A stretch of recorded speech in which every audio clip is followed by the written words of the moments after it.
નમસ્કાર દર્શક મિત્રો, આપ સૌની યુટ્યુબ ચેનલ travadi લેક્ચર સિરીઝમાં આપનું સ્વાગત છે. આજના આ વિડીયોની અંદર પ્રાયોરિટી શેડ્યુલિંગ એલ્ગોરિધમમાં આપણો નેક્સ્ટ એલ્ગોરિધમ આવે છે પ્રાયોરિટી બેઝ પ્રિમિટિવ. શું છે એલ્ગોરિધમ, કઈ રીતના કામ કરે છે, એ વસ્તુ આપણે આ વિડીયોની અંદર જોશું. આપણે સૌપ્રથમ તો આ જે એલ્ગોરિધમ છે તે પ્રાયોરિટી બેઝ પ્રિમિટિવ, એ પ્રાયોરિટીના બેઝ ઉપર જ વર્ક કરશે. આની પહેલા જે આપણે જોયો નોન પ્રિમિટિવ અને આ આપણે જોઈએ છીએ પ્રિમિટિવ, બે વચ્ચે ડિફરન્સ શું છે કે નોન પ્રિમિટિવમાં આખી પ્રોસેસ જે છે એ એક ટાઈમની અંદર જ આખી કમ્પ્લીટ થઈ જતી હતી, જ્યારે પ્રિમિટિવની અંદર એ વસ્તુ નહીં છે. તમને એક પર્ટિક્યુલર ટાઈમ ફિક્સ આપેલો છે જેને ટાઈમ ક્વોન્ટમ તરીકે ઓળખાય. એટલા ટાઈમ સુધી એ પ્રોસેસ જે છે એ સીપીયુની અંદર રન થશે, પછી એ ટાઈમ પૂરો થશે ને એની બાકીની પ્રોસેસ જે બાકી હશે તો એટલામાં ત્યાં સુધીમાં એ પ્રોસેસ તમારી વેઇટિંગમાં રહેશે ને એમાંથી પ્રાયોરિટી સિલેક્ટ કરીને એ પ્રોસેસ જે છે એ જાશે તમારી રનિંગ ક્યુની અંદર. જોઈએ આપણે કે in which the CPU is preempted when newly arrived the process is of higher priority than the currently running the process. આમ જોવો તો આપણે રાઉન્ડ રોબિન એલ્ગોરિધમ જાની પહેલા વિડીયો આખો મૂકેલો છે, એમાં હું પ્રાયોરિટી એડ કરી દઉં, બરોબર. ઈ જ અલ્ગોરિધમનું ઈ જ એક્ઝામ્પલમાં હું ખાલી પ્રાયોરિટી એડ કરી દઉં તો એ જે થઈ જશે પ્રાયોરિટી બેઝ પ્રિમિટિવ અલ્ગોરિધમ. બસ એટલો જ ચેન્જીસ છે એમાં. એનું એક્ઝામ્પલ આપણે જોઈએ તો રિયલ લાઈફમાં આ વસ્તુ તમે યુઝ કરો છો. જ્યારે તમને કોઈ ફોન આવે છે અને સાથે સાથે કોઈ બીજાનો ફોન આવે છે, હવે બીજાનો જે ફોન આવે છે એ ફોન ઇમ્પોર્ટન્ટ છે, ત્યાં સુધી તમે જેની સાથે વાત ચાલુ છે એને તમે હોલ્ડ ઉપર રાખો છો, બરોબર. કારણ કે આપણે જે ફોન આવે છે એને થોડુંક ઇમ્પોર્ટન્સ વધારે દેવાનું, ત્યાં સુધી ઈ ભાઈ તમારા હોલ્ડ ઉપર રહી. તો એની પાછળ જે અલ્ગોરિધમ કામ કરે છે priority base primitive algorithm work કરશે, કારણ કે એની ફોન જેનો આવે છે એને ઇમ્પોર્ટન્સ વધારે દેવાનું છે આપણે, ત્યાં સુધી ઈ જે પ્રોસેસ જે છે એ આપણી વેઇટિંગમાં રહેશે. જો એક્ઝામ્પલ લખેલું છે when a phone call is received the CPU is immediately to this taken even if someone other application is currently used. બીજું એક્ઝામ્પલ માની લો કે કોઈ તમે એપ્લિકેશન યુઝ કરો છો, લાઈક ફેસબુક, ઇન્સ્ટાગ્રામ, તમે રીલ્સ જોવો છો અને એટ એ ટાઈમ ફોન આવે છે તો તમે ફોન રિસીવ કરો છો, તો એને તમે ઇમ્પોર્ટન્સ વધારે દીધું, ત્યાં સુધી તમારું ઇન્સ્ટાગ્રામ, ફેસબુક ને એ બધું તો રહેશે ઓપન, પણ વેઇટિંગમાં રહેશે તમારું. તો એ જે વર્ક કરશે એ પ્રાયોરિટી બેઝ પ્રિમિટિવ અલ્ગોરિધમના બેઝડ ઉપર જ વર્ક કરશે, બાકી કાંઈ બીજું છે નહીં. સાવ એકદમ ઇઝીમાં ઇઝી કોન્સેપ્ટ છે. ત્યારબાદ આપણે આનું એક એક્ઝામ્પલ જોઈએ. આપણે પ્રાયોરિટી આપેલી છે 10, 20, 30, 40, પ્રોસેસ નંબર, અરાઇવલ ટાઈમ અને બસ ટાઈમ આપેલો છે. રનિંગ અને વેઇટિંગ બે જે વસ્તુ જે છે એમાં મેન્ટેન કરતી જવાની છે, પણ પ્રાયોરિટીના બેઝડ ઉપર, ને એની ઉપરથી પ્રોસેસ જે છે એ રનિંગમાં જશે. અને ટાઈમ ક્વોન્ટમ આપણે આપેલો છે એક ટાઈમ ક્વોન્ટમ સુધી પ્રોસેસ જે છે એ આપણે ચલાવશું. પહેલા તો પ્રોસેસમાં આ જે આપેલું છે એમાં અરાઇવલ ટાઈમમાં 0 ક્યાં જોવા મળે તો કે P1માં. તો P1 ને આપણે ડાયરેક્ટ પહેલા તો રનિંગની અંદર મોકલી દેશું. કેટલા ટાઈમ સુધી તો કે એક ટાઈમ સુધી. 0માં 1 ઉમેરો તો વધશે તમારે 1. હવે એક ટાઈમ સુધી આપણે આવ્યા, બરોબર, એક ટાઈમ યુનિટ સુધી, તો કઈ પ્રોસેસ જે છે એ તમારી વેઇટિંગમાં રહેશે. અહીંથી આપણે જોવો કે 5માંથી આપણે એક ટાઈમ યુનિટ સુધી આપણે ચલાવ્યા તો તમારી જે પ્રોસેસ વધશે એ 4, એટલે P1 તો તમારે ઓલરેડી વેઇટિંગમાં જશે. પણ બીજું એક ટાઈમ યુનિટ સુધીમાં કઈ પ્રોસેસ જે છે એ તમારી આવે છે, આપણે અરાઇવલ ટાઈમની અંદર જોવાનું છે કે P2 જે છે એ આવે છે, તો P2 ને આપણે જોશું વેઇટિંગમાં. નેક્સ્ટ સ્ટેપની અંદર આ બેમાંથી વેઇટિંગમાં આપણે આવી તો આમાંથી તમે કોને પ્રાયોરિટી વધારે આપી શકો, P1 અને P2. Higher the number higher the priority, તો P2 ને આપણે P1 કરતાં પ્રાયોરિટી વધારે આપશું કારણ કે એની પ્રાયોરિટી વધારે છે, તો P2 ને આપણે મોકલશું રન કરવા માટે. કેટલા ટાઈમ સુધી? એક ટાઈમ સુધી. એકમાં 1 ઉમેરો તો જશે તમારે 2. આ 2 ટાઈમ યુનિટ સુધી આવ્યા, અહીંયા પહોંચ્યા, બરોબર. ને અહીંયા આપણે P2માં 4માંથી 1 જાય તો વધશે 3, બરોબર. આપણી P2 P1 ની જે કઈ પ્રોસેસ જે છે એ તો બાકી જ છે કારણ કે એ પ્રોસેસ આપણી વેઇટિંગમાં જશે. P1 P2 2 ટાઈમ યુનિટ સુધીમાં કઈ પ્રોસેસ જે છે એ નવી આવે છે તો કે P3 જે છે ને એ આવે છે, અરાઇવલ ટાઈમ જોવાનો છે. P3 જે છે આવે છે એના મુખ્ય વેઇટિંગમાં. હવે આ ત્રણમાંથી કેને તમે પ્રાયોરિટી વધારે આપી શકો, P1, P2 અને P3. તો કે ભાઈ હું P3 ને પ્રાયોરિટી વધારે આપીશ, તો એને રનિંગમાં મોકલીશું. કેટલા? એક ટાઈમ સુધી, 2 માં 1 ઉમેરો તો 3. હવે આપણે એવા 3 ટાઈમ યુનિટ સુધી અહીંયા લખીએ 3.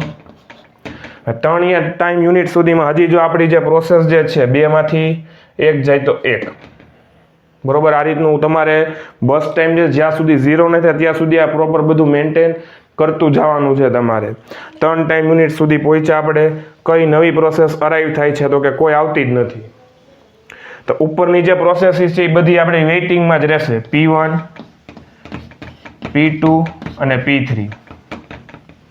આમાં ત્રણેયમાંથી તમે કોને પ્રાયોરિટી વધારે આપશો તો કે P3 ને. P3 ને પાછા મોકલી દઈએ રન કરવા માટે. કેટલા? 1 ટાઈમ સુધી, 3 ને 1 4. 4 ટાઈમ યુનિટ સુધી પહોંચ્યા. હવે કઈ નવી પ્રોસેસ આવે છે તો કે P4. તો P4 ને અહીંયા મૂક્યા. હજી આ પ્રોસેસ જે છે P3 ને આપણે અહીંયા મૂક્યા ને અહીંયા એની આંશ થઈ ગઈ 0, કારણ કે અહીંયા આ વસ્તુ આવી ગઈ આપણી. એટલે P3 નો કાર્યક્રમ જે છે અહીંયા પૂરો થઈ જાય છે. હવે એ પ્રોસેસ જે છે વેઇટિંગમાં કંઈ જવાની જરૂર રહેતી જ નથી. પાછળ વધ્યા આપણે તો કે 4 ટાઈમ યુનિટ સુધીમાં એક તો P4 આવે છે. બાકીની કઈ પ્રોસેસનો કાર્યક્રમ બાકી છે તો કે P2 અને P1. P2 અને P1 આ ચારેયમાંથી પ્રાયોરિટી જોઈએ આપણે 4, 2 અને 1 P4. તો એમાં તમે પ્રાયોરિટી કોને વધારે આપી શકો તો કે 4 ને, કારણ કે એની વેલ્યુ જે છે પ્રાયોરિટીમાં વધારે છે. તો અહીંયા આપણે મૂકીએ P4. કેટલા ટાઈમ યુનિટ સુધી? 1. 4 માં +1 કરો એટલે 5. આ 5 ટાઈમ યુનિટ સુધી પહોંચ્યા આપણે. 5 ટાઈમ યુનિટ સુધીમાં P4. બરોબર, અહીંયા આપણે 0 કરી નાખવાનો એક વખત ચલાવીએ એટલે આનો કાર્યક્રમ પૂરો. P3 ને P4 માં બેમાં 0 0 થઈ ગયા. પછી નેક્સ્ટ સ્ટેપ ની 5 ટાઈમ યુનિટ કઈ નવી પ્રોસેસ આવે તો કોઈ આવતી જ નથી. આવતી હોય તો અહીંયા વેઇટિંગમાં મૂકી દેવાની. હવે કોઈ આવતી જ નથી તો પાછળ પ્રોસેસ કઈ વધે છે તમારી? P2 અને P1. બરોબર, આ બેમાં તમે કોને પ્રાયોરિટી વધારે આપી શકો તો કે P2 ને, કારણ કે P2 ની પ્રાયોરિટી અહીંયા જોવો છો વધારે છે તો એ એડ કરી દેવાની P2. 5 + 1 એટલે 6. 6 ટાઈમ યુનિટ સુધી પહોંચ્યા આપણે. અહીંયા P2 આપણે છે તો 3 માંથી 1 જાય તો 2. બરોબર, આ રીતના 1 by 1 જે છે એ ઉડાડતું જવાનું છે. નહીંતર જો આ તમે પ્રોપર મેન્ટેન ન કરી શક્યા તો ગોટાળા થવાના ચાન્સીસ બહુ ઝાઝા રહેશે. 6 ટાઈમ યુનિટ સુધી પહોંચ્યા, કોઈ નવી પ્રોસેસ અરાઈવ થાય છે? નથી થતી. તો ફરીથી એઝ ઇટ ઇઝ એમનેમ જ રહેશે P2, P1. હવે આ બેમાંથી તમારે કોને પ્રાયોરિટી તો કે P2 ને હજી દેવાની છે પ્રાયોરિટી. 6 ને 1 7. P2 ક્યાં છે આપણો? આર્યો અહીંયા છે. 2 માંથી 1 જાય તો 1. બરોબર છે. નેક્સ્ટ સ્ટેપની અંદર 7 ટાઈમ યુનિટ સુધી પહોંચ્યા આપણે.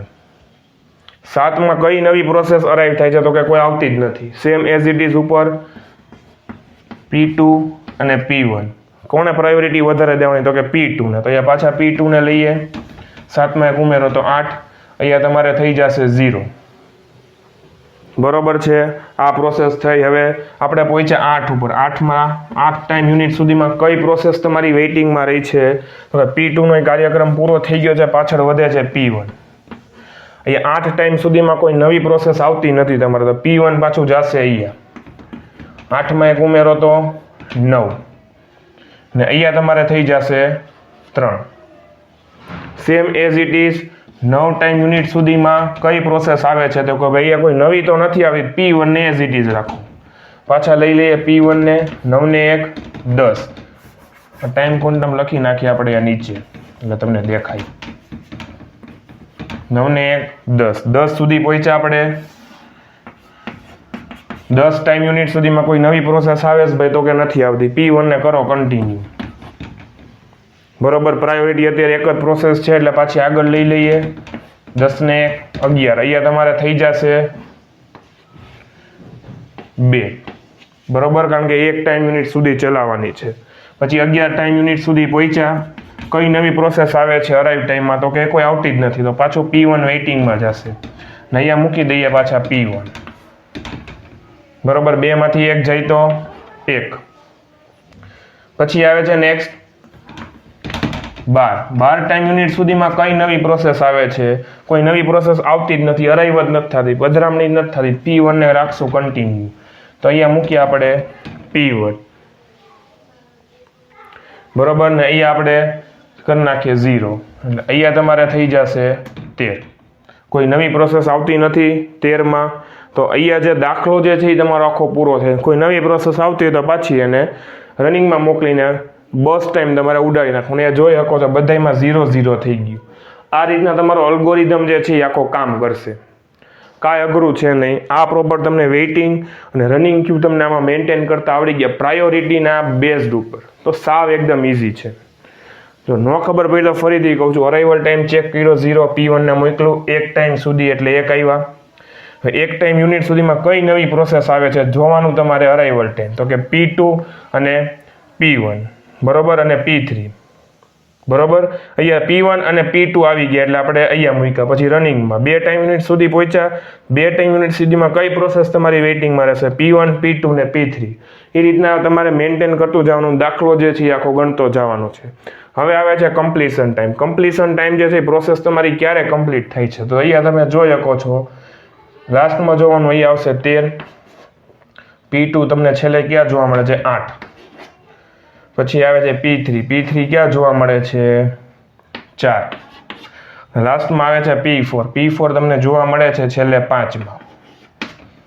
બરોબર. આ રીતના થશે. નેક્સ્ટ આવે છે તમારે turn around time. Completion time minus arrival time એટલે 13 - 0, 8 - 1, 4 - 2 અને 5 - 4. 13 - 0 એટલે તમારે થશે 13. 8 - 1 7. 4 માંથી 2 જાય તો 2 અને 5 માંથી 4 જાય તો 1. અને એવરેજ ગોતવી તો ડિવાઇડેડ બાય 4 કરી સરવાળો કરીને ડિવાઇડેડ બાય 4. વેઇટિંગ ટાઈમ તો કે ટર્ન અરાઉન્ડ ટાઈમ માઇનસ.